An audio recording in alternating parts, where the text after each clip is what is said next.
Entrevista. Como fazer as promessas virarem realidade? Será que todas as metas colocadas na sua listinha para 2018 vão se concretizar? Sobre esse assunto, iremos conversar agora com a psicóloga Silene Barbi, que está ao vivo nos estúdios da Rádio Vinícola. Silene, em primeiro lugar, bom dia. Bom dia. Seja bem-vinda novamente ao jornal. Eu é que agradeço a oportunidade e o convite de vocês para nós começarmos o ano juntos. Exato, Silene. E realmente o tema é bastante interessante. Não é porque tem a ver não apenas com o fim de ano, mas tem a ver realmente com as escolhas e com as propostas que nós fazemos para nós mesmos, digamos assim. Muitas são as promessas que fazemos aos finais de cada ano, não é? Emagrecer, vender mais, ser um ser humano melhor, tantas outras aí que a gente acaba fazendo. Porém, para um grande número de pessoas, o ano começa e nada muda. Por que isso acontece, Silene?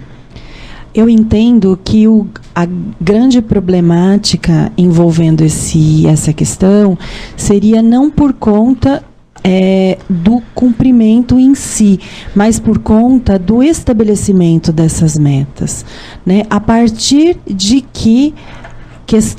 qual questão foi que eu estabeleci essa meta? Será que eu estou sendo fiel aos meus princípios? Então, nesse sentido, nós poderíamos pensar, como tudo na vida, que o fundamental seria nós pensarmos com foco em nós mesmos, o que é bom para mim, e não nós vivermos de acordo com comparações, pensando e respeitando que aquilo que é bom para o outro, aquilo que funciona, que efetivamente dá certo na vida do outro, pode não ser na minha vida, visto que as minhas condições são únicas, os meus desejos são meus e eles precisam ser respeitados no sentido dos meus próprios princípios, das minhas próprias capacidades, para que isso venha a dar certo lá na frente. Ou seja, às vezes a gente se espelha, vamos falar assim, em outras pessoas. A gente acaba querendo viver na nossa realidade uma realidade que pertence a outra pessoa. Exatamente. Eu poderia trazer aqui uma questão que é muito pertinente à área da psicologia, que seria um embate que nós vivemos todos os dias e todos os momentos, que seria emoção versus razão. Para a gente entender isso de forma bastante resumida, eu te faria uma questão, Sandro. Se eu te perguntar quanto é 2 mais 2? 4. 4, você já me responde prontamente. Agora, se eu lhe perguntar quanto é 12 vezes 35... Já tem que pensar. Já tem que pensar. Essa é a minha razão.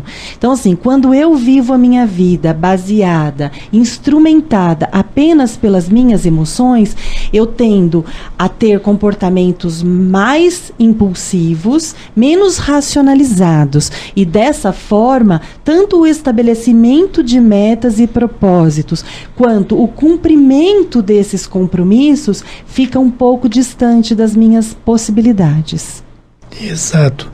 E como que a gente sabe que aquilo que nós estamos prometendo está distante das nossas possibilidades? Quais são os sinais aí que a pessoa tem que ficar atento para saber se ela não está dando um passo maior do que a perna? Estar de acordo com aquilo que se é, com aquilo que se pensa.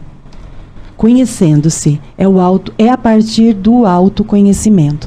E nós poderíamos aí pontuar algumas outras questões também.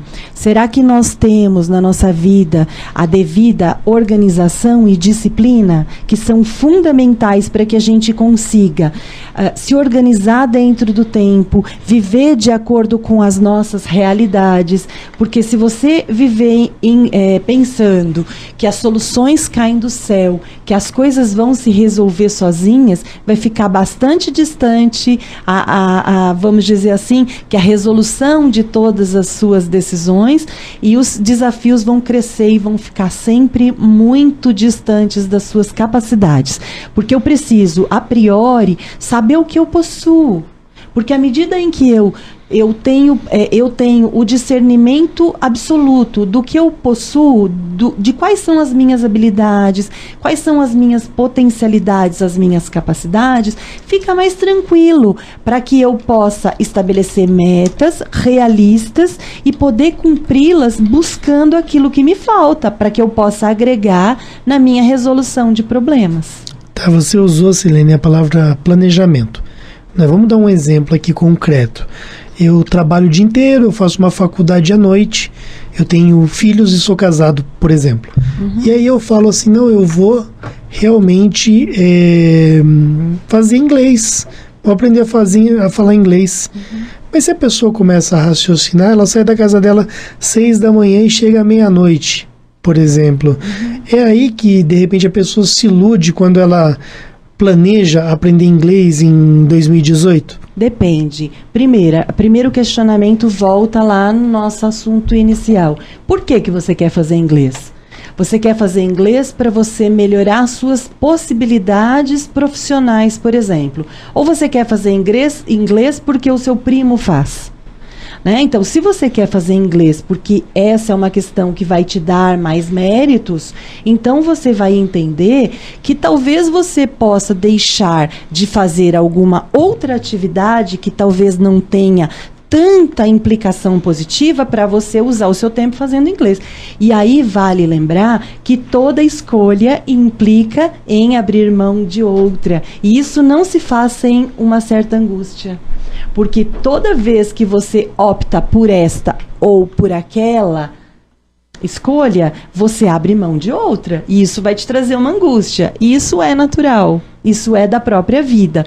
Mas assim, se você racionalizar, eu quero fazer inglês porque isso vai me dar lá essa ou aquela oportunidade melhor. Então você vai, todas as vezes que pensar em desistir, voltar lá naquilo que te motivou e falar, não, isso é importante para mim, eu posso deixar essa ou aquela outra atividade para fazer posteriormente e essa é a que eu vou retomar agora.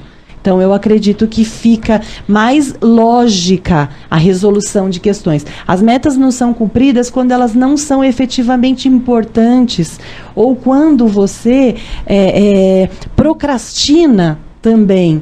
Né? Você, depois eu faço, então isso precisa ser pensado. A vida precisa ser pensada para dar certo. Pensada a partir da emoção? Não. A partir da razão, da racionalização das nossas necessidades. Quer dizer que é uma questão de definir racionalmente prioridades. Sim, a vida é pensamento, né? Será que eu penso certo? Será que eu tenho um pensamento funcional? Será que eu sou uma pessoa que tem alguma, como a gente chama, distorção de pensamento, distorção cognitiva? Ou seja, será que eu sou um cara 8 ou 80? Será que eu não consigo compreender essa dimensão da não ambiguidade? Ou seja, será que as coisas elas são só 8 ou 80? Elas são branco ou preto? Ou existem nuances ali entre o 8 ou 80? Existe o 20, existe o 30? Ou seja, será que eu estabeleço alguma coisa e eu sou inflexível em relação a isso? Ou será que eu readequo as minhas metas? Isso é importante se pensar. Será que eu sou capaz de ressignificar de acordo com novas ocorrências que vêm me aparecendo? Porque a vida, ela é movida a acontecimentos, a novas contingências que vêm e muitas vezes nos demovem dos nossos objetivos. Mas eu preciso sempre estar me refazendo, me reconstruindo, me repensando. Né? Então não é o 880 ou tudo ou nada. Não deu desse jeito, então não dá de jeito nenhum. Não é assim que funciona. Nós precisamos aprender que acontecem fatos na nossa vida que fogem do nosso controle.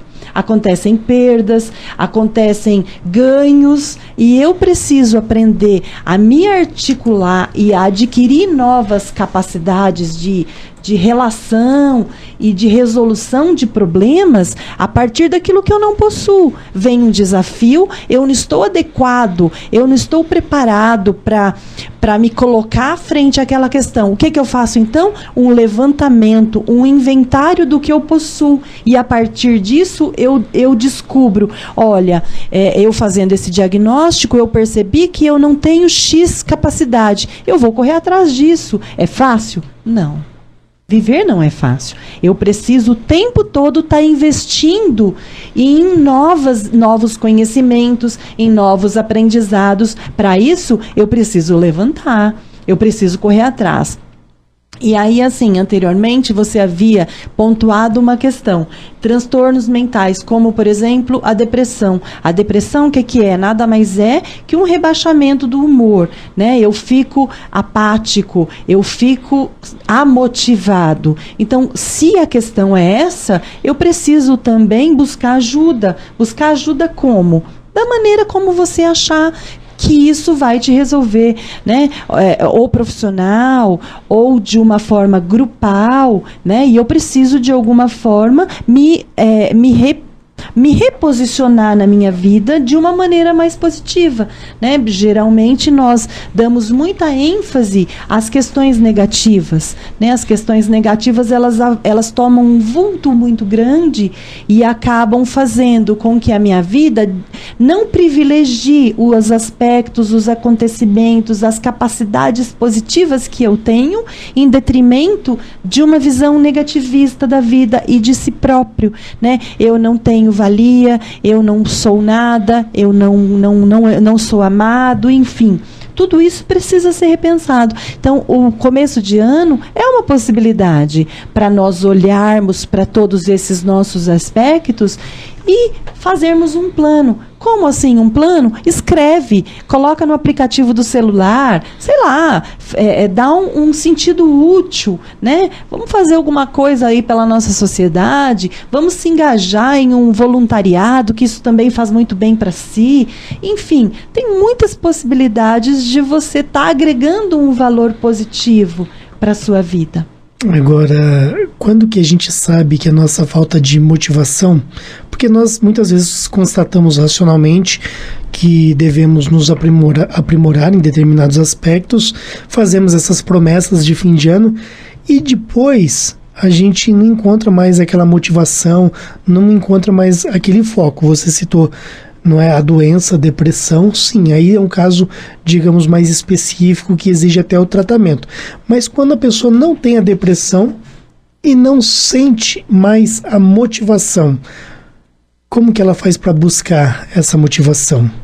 Essa questão ela é um pouco difícil por ser complexa, porque a gente não consegue enquadrar todos os seres humanos dentro de uma mesma caixinha. Cada um precisa ser visto em suas particularidades. A singularidade humana dá para nós algumas nuances que são só nossas. Então, dificilmente eu vou conseguir dar uma receita que vai se encaixar em cada pessoa, diferente de que seria se você olhasse para ela de mais pertinho, né? Então, é bastante complicado porque a motivação de cada um é única e eu não tenho uma receita para dar que serve para todos. Mas, de um modo geral, o que eu posso dizer é que há a necessidade de que cada um olhe para si. Conheça-se. A partir do autoconhecimento, você é capaz de fazer muitas coisas. Se você não sabe o que você possui, como é que você vai saber do que você precisa? Agora, nesse sentido, as palestras de autoajuda funcionam. Muitas vezes aqui em Andradas acontecem palestras e também nós entramos no YouTube, tem muitos palestrantes e muitas palestras são interessantes mesmo. Sim. Né? Todo o conhecimento acaba agregando, né, valor na nossa vida. O que você pensa sobre isso? Psicologia não é autoajuda, né? Isso precisa ficar bem estabelecido. O fato ajuda, mas ela não pode ser uma ajuda circunstanciada àqueles dias, né? Àqueles momentos. Então, se não houver uma modificação do pensamento, da forma de se relacionar consigo e com o mundo, não vai haver uma mudança permanente. A mudança vai ser apenas momentânea, não perene. Então, para que haja uma mudança realmente, de fato, o ser humano precisa pensar a partir do que ele pensa, quais são as suas crenças, qual foi a sua relação lá na infância, quem ele é de fato, por que ele pensa daquela maneira. Então, se não houver um autoconhecimento, fica difícil qualquer instrumento que venha de fora fazer alguma modificação que realmente seja efetiva na vida de uma pessoa. Agora, nós estamos falando do indivíduo isolado, né, enquanto pessoa humana. Mas ninguém é uma ilha, né? Normalmente nós vivemos em casa com as nossas famílias. Como que as famílias podem ajudar a pessoa a atingir suas metas? Pois é, a família ela é uma organização que se compõe de cada uma das individualidades. E ela, por si mesma, é uma entidade complexa. E aí, para a gente entrar no aspecto familiar, a gente precisa pensar como funciona essa família, né? Porque às vezes os seres humanos, eles derivam de uma família muito rígida, ou de uma família muito permissiva, de uma família que não cuida, de uma família que negligencia, ou de uma família que super protege. Então a gente precisaria pensar no indivíduo saudável, mas quando a gente pensa numa família saudável, é uma família que troca, é uma família que funciona de uma forma circular, onde todos os seus membros, nessa influência que exercem uns sobre os outros, se olham, se veem, se cuidam. E se a gente trouxer isso para o atual, a gente vai ver uma questão que em alguns casos pode ser um pouco problemática, porque as famílias hoje, elas estão muito isoladas, os seus membros estão próximos fisicamente, porém distantes no quesito relação. Então, cada um fica no seu próprio aparelho celular ou no seu próprio computador, nos seus quartos, come-se sozinho, não se tem essa interação. Então, a princípio, as famílias elas necessitam resgatar essa conversa, essa circulação do discurso dentro do seu meio, do seu ambiente. Elas precisam sentar, elas precisam estar um pouco mais juntas, colocando suas questões, para que a experiência do outro venha contribuir para a minha experiência, onde os seus membros não apenas se refiram aos outros para julgar ou para opinar de forma isolada, mas que as pessoas ali se conheçam, interajam de uma maneira mais zelosa, mais cuidadosa e produtiva. Para isso, as pessoas precisam se olhar, se buscar, resgatar o sentido da família no aspecto do crescimento juntos. Eu troco, eu olho, na prática mesmo. Eu sento hoje aí, como é que foi o seu dia? Mas não é uma fala mecânica, é uma fala de troca. O meu dia foi de tal forma, eu estou enfrentando tal questão. Então, a gente se colocar como um apoio para o ente querido que está próximo. Então, isso está se perdendo um pouco. Quando isso acontecer, um vai encontrar no outro a força necessária e de menor cobrança e de menor julgamento. Tem um exemplo que eu considero muito bom, né? Que muitas pessoas fazem a promessa de emagrecer, não é, Silene? Né? Vai virando o ano, não. No dia 31 a gente vai pra festa, a gente vai pra ceia, mas no dia 1º, não, no dia 2 eu começo aquela dieta e tudo mais. E às vezes algum indivíduo ali da família, ele realmente começa aquele regime, né, aquela dieta, e os outros não estão, digamos assim, nem aí, né? Uma pessoa não quer comer, o marido vai lá e come, não é? E compra coisas que o outro não quer que compre, e etc. Como que você analisa essa questão? Será que estaria no estabelecimento das regras, por exemplo, entre o casal?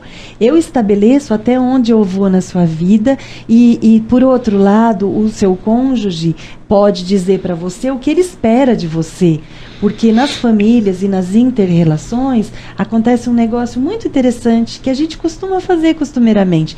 Eu não digo o que eu espero de você, eu espero que você saiba o que eu quero. E não funciona assim. Eu não sei o que o outro está pensando e às vezes eu acho que o outro sabe o que eu estou pensando. Então a gente precisa verbalizar. Olha, você pode me ajudar com tal coisa? Eu gostaria que você agisse dessa forma comigo. Mas a gente não planeja, a gente não estrutura as nossas relações, a gente não fala e a gente fica sempre no aguardo que o outro leia os nossos pensamentos. Mas as coisas não são simples assim. A comunicação, ela tem que ser mais clara, mais dinâmica. O que eu quero que você diga, o que eu não quero que você me diga. Tudo isso precisa ser parte de um combinado, acordado entre a família. Olha, até aqui eu permito, eu espero que você haja comigo. A partir de tal ponto, não. Mas a gente não fala, as coisas vão acontecendo, as coisas vão acontecendo e na família existem muitos conflitos, muitos desafios, a crise vem e as pessoas não querem falar sobre isso. As pessoas não dão conta de ouvir o que o outro tem a dizer, por exemplo, a meu respeito. E isso distancia, isso vai jogando a sujeira para baixo do tapete. Eu costumo dizer que as famílias, elas vão jogando as coisas num caldeirão fervendo e jogando e tampando. E aquilo, uma hora, o que acontece? Derrama numa separação, numa problemática que é muito maior. Então, não seria muito mais fácil a gente ir devagar, trazendo todas as questões para a discussão e conseguir, de uma certa forma, embora a intimidade saia muita faísca, né? A intimidade, ela dá para a gente tanto uma falsa sensação de que eu posso agir com aquela pessoa como eu quiser, porque ela vai exportar aquilo, como eu não preciso ter um comprometimento com aquela pessoa, porque ela já está ali mesmo, né? Mas o ideal seria que nós trouxéssemos todas essas questões, colocássemos todas as questões na mesa de uma forma mais tranquila, conseguíssemos dizer e ouvir aquilo que está nos incomodando, para que a gente conseguisse elaborar toda essa problemática sem precisar jogar dentro do caldeirão e tampar. Exatamente. Agora, tinha até uma poetisa que falava, né? Nós sempre magoamos as pessoas que nós mais amamos, né? Porque quem a gente não ama, que está distante, a gente acaba tendo uma forma de agir, né? Com respeito e tudo mais. E quem está próximo, a gente acaba descarregando, né? E não deveria ser assim.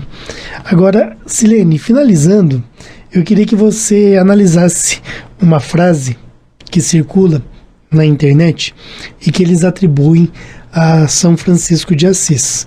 Queria que você falasse sobre isso aqui para a gente fechar a nossa entrevista, a primeira de muitas aí ao longo de 2018, se Deus quiser.